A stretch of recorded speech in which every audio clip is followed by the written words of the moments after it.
yeah, and think back to Urkel and all the times that he just created a disaster. And when people saw the disaster, he was the one shocked the most that it actually happened. And I know there are people today that get results and they have absolutely no idea how they got the results that they got. And that's what I want to talk about in this episode of Leading Leaders. Stay tuned.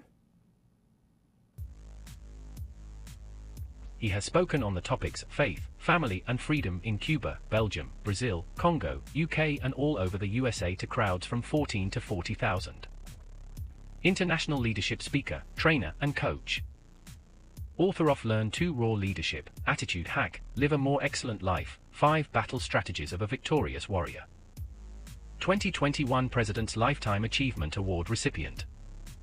Founding partner of the John Maxwell team. Toastmaster International Speech Competition semi-finalist. Founder of Tell It Like It Is TV, ThatGuyRocks.com and ThatGuySpeaks.com. Creator of Story Power TV, Transforming Grace TV, and Leading Leaders Podcast. Producer of 4 TV programs and podcasts for Liftable TV and World Trumpet Television as well as multiple social media channels. Please help me welcome J Loren Norris. Subscribe now for access to our extensive media library of leadership lessons promoting faith, family, and freedom. Begin your personal growth plan at StoryPowerAcademy.com for leadership development and communication skills training. There is a retreat coming up that I want you to know about. It's called the Story Power Academy Retreat. This Story Power Retreat is about focusing on your communication skills, taking them to the next level. Discover, develop, draft, deploy, and deliver some of the best stories you've ever learned. You're going to listen, create, connect, relax, and reflect around this beautiful lake scene in Granbury, Texas. It's a chance to rejuvenate and refresh and start over with some of the best training you can possibly imagine around storytelling, leadership, and communication. Join us, get away, and relax. I'm J Loren Norris with Leading Leaders Podcast. For years, I've watched people get results in their business and they can't figure out how it happened. Now, these may be positive results and they may be negative results. It may be that we accomplished something that we wanted to accomplish, but we never really set out to do it. We thought we had the right strategy, the right business plan, but we didn't really expect it to happen. And then voila, it did.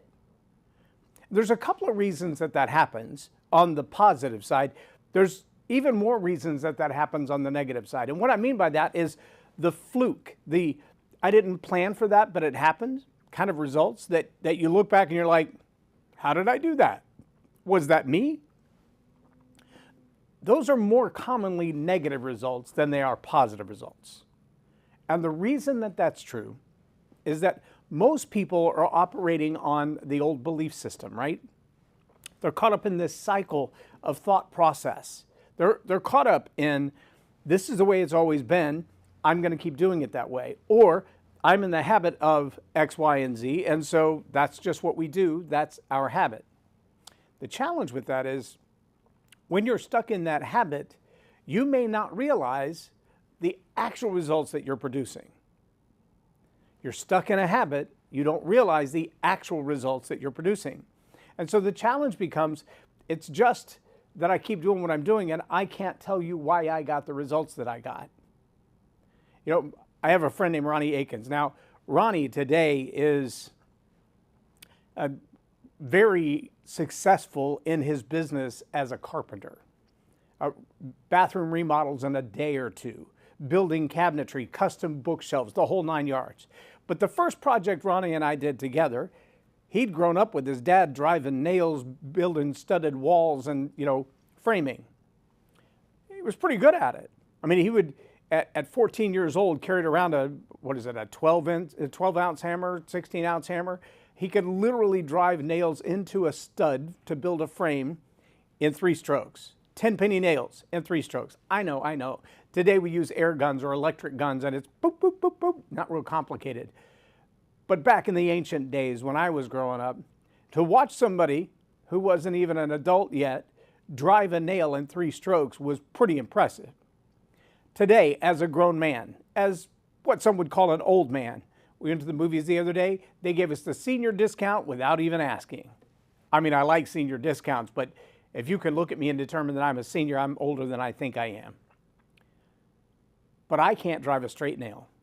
I'm not saying I can't drive it in 3 strokes. I'm saying after 15 or 20, it's not even going to be straight anymore, much less buried deep in the wood like it should be.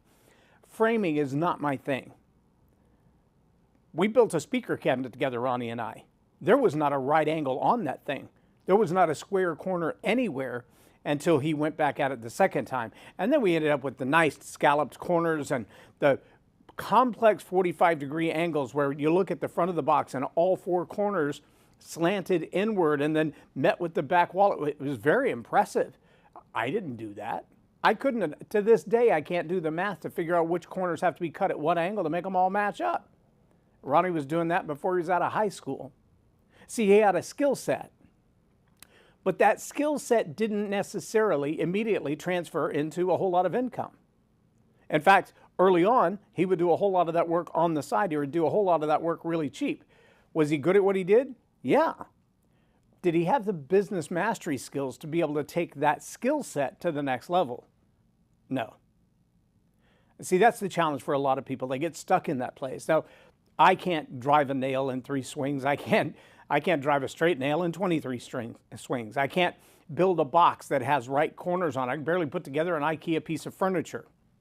I mean, eventually I figure it out, but there's no guarantee it's going to stand for a long period of time. I don't know anything about stem cells. I don't think I could find the oil filter on a bulldozer if I had to change it.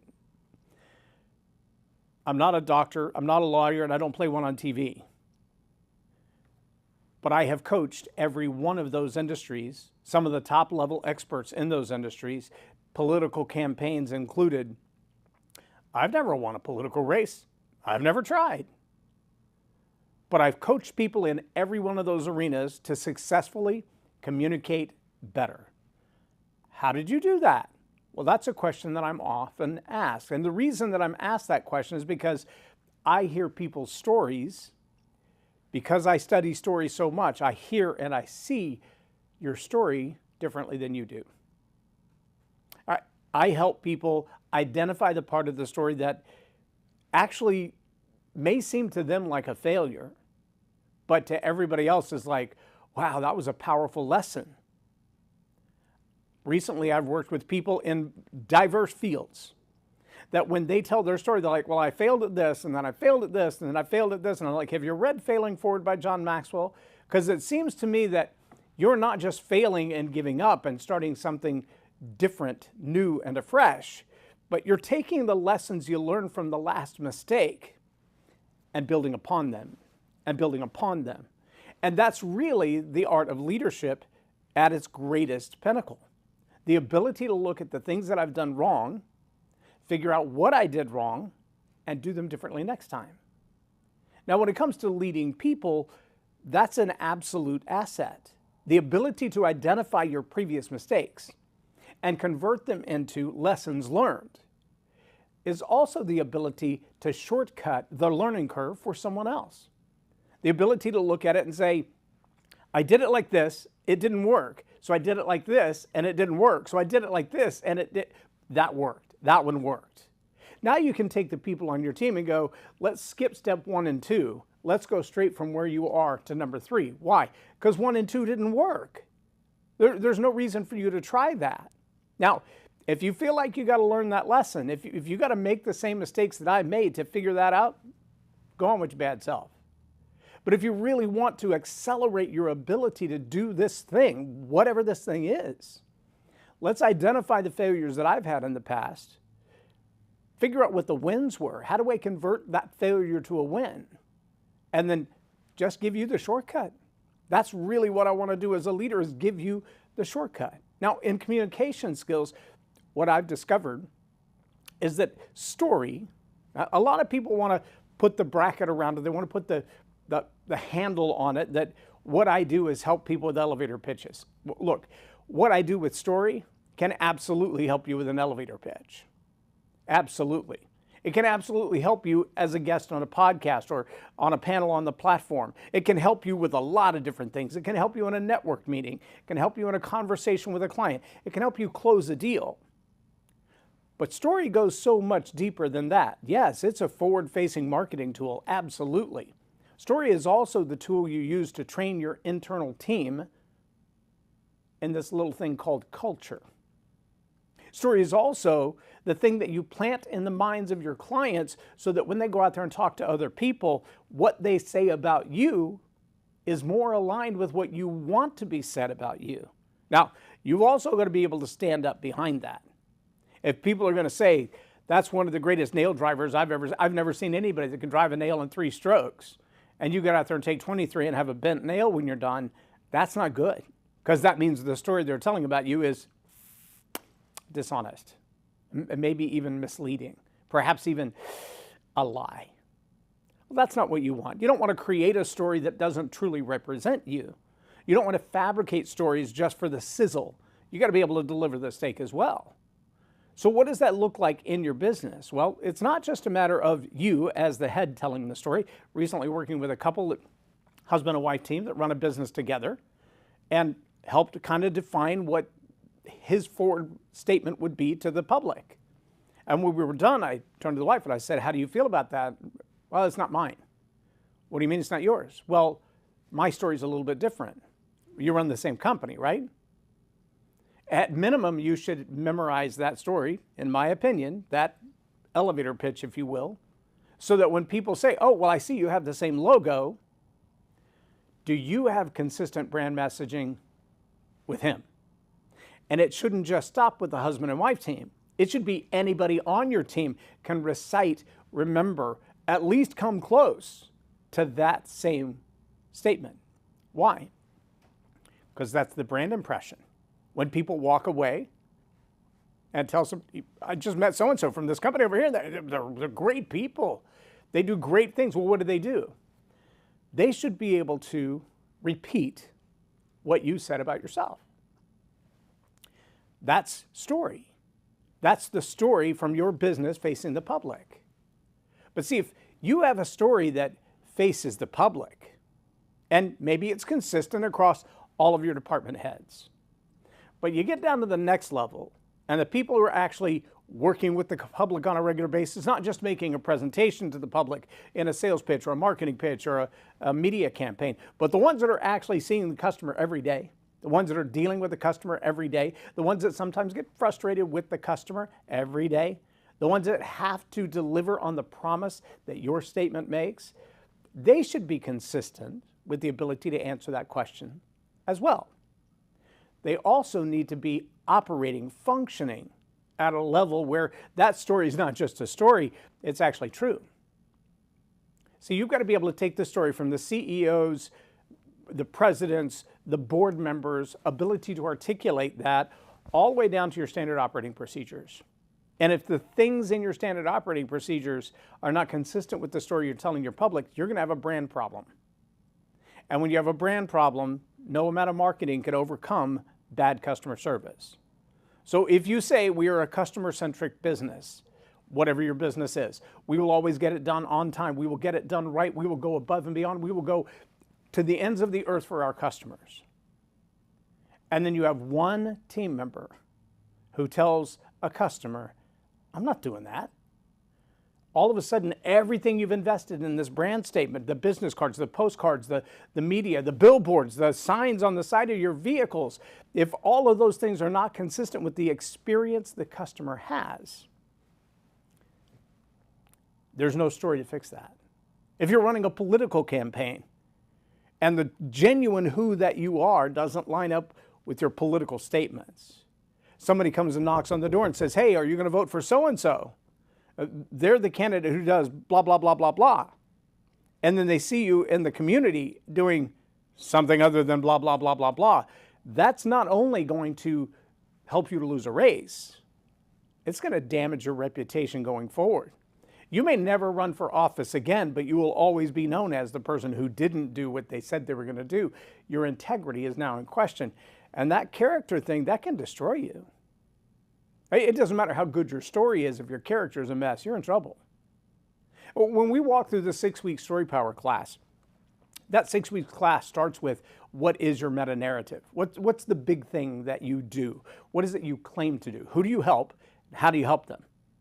And then we begin to look for the evidence of that through the course of your business, through the course of your life. Is there proof that what you said you do, you've actually done? Have you learned the lessons necessary to be the master at that thing? I don't offer to train people how to drive nails because I am not good at it. I don't offer to train people how to build a speaker cabinet because I am not good at it. I do not offer to train people to do stem cell injections or legal work because I am not good at it. But I will train you from the leadership and communication standpoint how to find the places in your life that there's evidence that you have done those things well. What are the stories? What are the incidences where you can extract that story? We call that story selection, by the way, where you can extract that story and go, see, here's the proof that I know what I'm talking about in this arena. And for those who know, if you know, you know, when I tell that story and you're like, oh yeah, I've done exactly that same thing. It didn't work out so well for me. Now they know they have the same problem you once had, but you found the solution they haven't found yet. Now your story selection goes into story crafting. And the most common question that I get is when I hear someone else's story, and it's like chasing a moth in the wind. It kind of goes all over the place. It doesn't seem to have a real destination and then never really land the plane.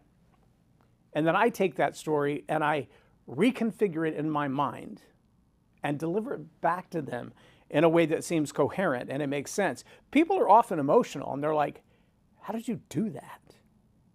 See, my skill set, my mastery isn't driving nails or doing stem cells or practicing law. I don't do any of those things. My skill set, my mastery is hearing the story and reconfiguring it in a way that emotionally connects with people. And when people hear their own story, communicated in a different way than they've told it, sometimes they even hear it communicated in a different way than they lived it. And so when you can take someone's story, rearrange it, re-emphasize, take out some of the things that they thought were important before because they were important to them but not to the audience, and re-emphasize things that are more important to the audience. That's a craft. That's a skill set. For me, that was a gift set as well. So I take that gift and I hone that gift into a skill, and then I take that skill as a service for my clients. Well, alongside studying story and the way that it communicates and the way that it shapes the way people think, I've also studied leadership skills. And when you put those two things together, what you realize is, like our program Attitude Hack, with something as simple as a story, you can reshape the way people think. And if you can reshape the way people think internally about themselves, you can reshape the way they behave as a team. Let me give you a second to let that settle in, because what I'm telling you is that your process of creating a brand statement and creating consistency through your company is exactly the same process as creating a culture statement that is consistent through your company. And sometimes what you've got to do to change the brand impression that the marketplace has for you is exactly the same thing you've got to do to increase the culture within your company to raise it to a new level. And as John Maxwell said, sometimes the problem is the leader. Whatever that leader is capped at, that's the lid. That's the lid for the leader, that's the lid for the organization, that's the lid for the culture, that's the lid for the brand. And until the leader raises their skill set, until the leader realizes what their strengths and weaknesses are and begins to work on those things, to work on the deep internal weaknesses, not the skill set weaknesses, the character weaknesses, and then to maximize the skill set strengths. If you're really good at something, if you're a 7 or an 8, work on it. You can push it to a 9 or a 10, maybe even 11. You could be the best in the world at that thing. But if you've got weaknesses in your skill set, you should be delegating those. Let somebody else do that job because they can probably do it better. On the other hand, if you've got weaknesses in your character and you don't work on those, the fact that you're a leader with weaknesses in your character will destroy your culture, because the weaknesses of your character will come out in the stories that you tell, most often internally, right in your own inner circle. Those people who count on you every day, they're hearing the negativity. They're hearing the heartbreak. They're hearing the failure again and again and again and again. And it's up to you to eliminate those things in your life, to clean them up, to think differently. Now, That process I talked about, keep getting the same results. That result, that output is a result of the programming that you have, which is a result of the belief system you have, which is a result of the thinking that you have. And sometimes it's not even the thinking that you are willing to verbalize, it's the thinking that's going on deep inside your head, in your soul, if you will, your mind, will, and emotions, how you think about yourself, how you feel about yourself, how you articulate to yourself in the mirror. And those internal messages are just making that complete loop. They come out of your mouth, they become your actions and behaviors, they become the results that you're getting. And sometimes they do that completely subconsciously. So the ability to tell a great story, not a made-up story, not a fictional story, sometimes your story becomes a metaphor, sometimes the experience that you have is the metaphor that other people need to learn from. Those kind of stories have great power within your organization. Sometimes the story is just a straight up fact. Here's what I did, here's what happened, here's what I learned. And other people can look at that and go, I did the same thing, but I didn't get the same end result. Why? Because I applied a different solution and it didn't work. Now you can look at the exact solution.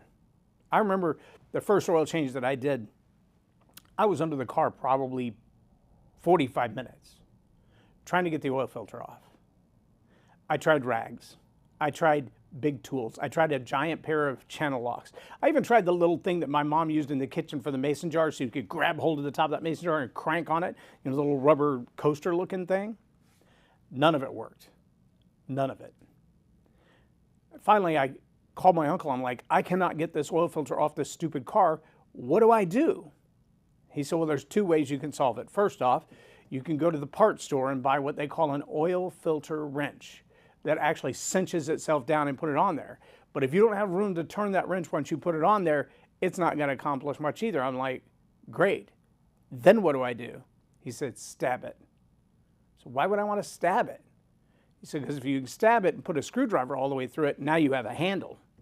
I'm like, well, won't that destroy the oil filter? And he said, you're taking it off to throw it away, right? Huh. Hadn't thought of that. He's like, I don't care if you destroy it or not. Just don't destroy where it connects to the car. I don't care if that oil filter comes out of there mangled looking like a can run over in the street that you're ready to throw in the trash, because that's what you're going to do with it anyway. And I thought, why have I wasted 45 minutes and all these ways to try to save this stupid oil filter? My philosophy was wrong, so my exercise was wrong, because I believed something differently about that oil filter, that I had to get it off there in pristine condition. There are times now that if I have to change an oil filter, the first thing I do is grab a big screwdriver, whoosh, right through the side of it and crank on that sucker until it breaks loose. Now I can turn it with my hand. I'm not going to spend 45 minutes trying to get that thing off of there. I ain't got time for that. But that was a hard lesson to learn. A lot of time wasted, a lot of things done wrong before I got it right. But when I asked the mentor, when I asked the coach, I went from this didn't work, this didn't work, this didn't work, this didn't work, this didn't work. I leapfrogged the entire thing, and now I do it differently. I don't try a whole lot of things that don't work. I jump straight to the things that do work. Are you following me? When it comes to communication skills, when it comes to leadership skills, you've got to understand that following the same loop that you've been in, telling the same stories in the mirror that you've been telling, leading your people the same way you've been leading your people is guaranteed to get the same results. To do the same thing over and over and expect a different outcome, I think we've all heard the definition of that, right? That is the definition of insanity in most people's book. If you keep doing the same thing and expecting a different outcome, why do you expect different results when you keep telling the same stories? When you realize that there are other stories you've lived through, other events that you've been a part of, other things that you've witnessed, that if you change those stories, the way you think, the entire process, including the programming and the results, are going to be different. If I just change that one story, it's not about the oil filter wrench per se. Maybe it's just the screwdriver. Maybe there's a better way to do what I've already been doing. Maybe part of the challenge I have in my culture and in my brand are the stories that I tell myself about my team. Ooh. I was working with one group and they said, we can't seem to keep salespeople. Why not? Well, they're always like this, this, and this. Every salesperson? Every salesperson you've ever hired has had exactly the same problem. Well, not every one of them, but eventually. And I thought, well, if they didn't come with that problem, but they left with that problem, maybe they got that problem here. And that's an internal messaging problem. That's an internal story problem. And that's probably something you ought to be working on to fix. A lot of people hear me retell their story and they ask the question, how did you do that? Because I'm not a master carpenter, I'm not an attorney, I'm not a doctor, I don't play one on TV, but I am a master storyteller. I started with a great gift, and then I added a whole lot of skill and practice on top of that. And if you need help with that in your business, in your industry, in your leadership, it doesn't matter what your industry is. I can help you tell a better story better. That's what I do. I'm J Loren Norris with Leading Leaders Podcast for Tell It Like It Is TV. Have a blessed day. To our extensive media library of leadership lessons promoting faith, family, and freedom.